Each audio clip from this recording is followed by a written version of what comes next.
जोङो दा नासिकिनाय जायगायाव दंफैयो 27 नेशनेल युथ फेस्टिवल बेहाय जोङो गथ'फोरखौ खमलायगिरि हिसाबै लानानै फैदों दा जोङो बेहाय मोजाङै गथ'फोरखौ खेला गेलेनो हादों लोगोसे माखासे नायगिरि बिथांमोनाबो जोबोद मोजां मोनदों दा जोङो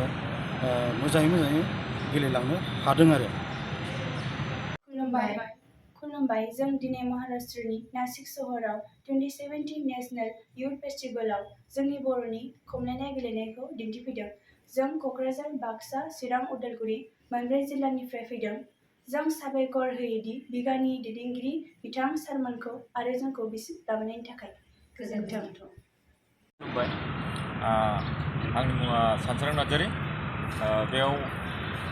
दा नैबे महाराष्ट्रनि नासिक होननाय जायगायाव 27 नेशनेल युथ फेस्टिवल सोलिगासिनो दङ दा बेवहाय जोंनि बड'लेण्डनिफ्राय ट्रेडिशनेल गेम्स जायखौ जोङो बिगा बड'लेण्ड इन्डिजिनियास गेम्स एसोसिएशन होनना बुङो दा बेवहाय जोङो बड'लेण्डनिफ्राय फैनानै बेयाव बर'नि खमलायनाय मैखोम खेलाखौ दिन्थिफैदों बे खेलाखौ जोङो दिन्थिफैनानै जों गोसोखौ जोबोद गोजोननाय मोन्दों आरो बे एरियानि गासिबो मानसिफ्रानो जोंनि खमलायनाय बे गेलेनायखौ जोबोद बाख्नायदों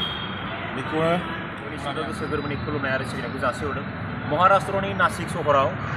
भारत सरकारजों ministry of sports and youth welfare डिपार्टमेन्टनि बानजायनायाव जायनाखि 27 नेशनेल युथ फेस्टिवल खुंफुंनाय जादों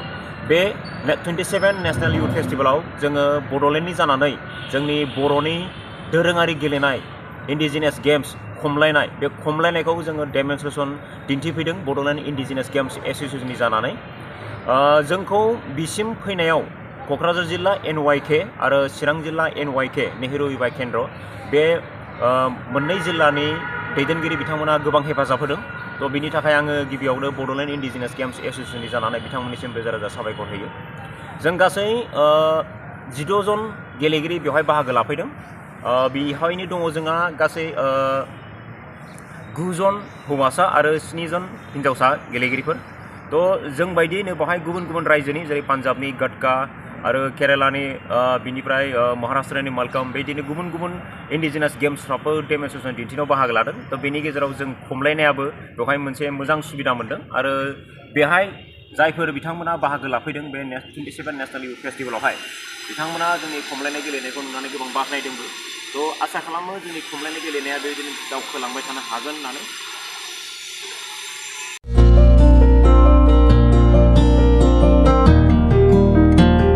उदालगुरि नोगोरनि शंकरदेव मिशन हाई स्कुलनि साखाथियाव थानाय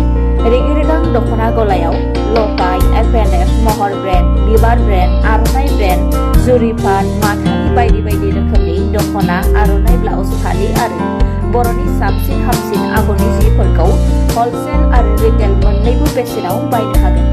बेनि थाखाय नोंथाङा 7896313108 एबा 8471820909 जानबुं नाम्बाराव सुलाद लानो हागोन।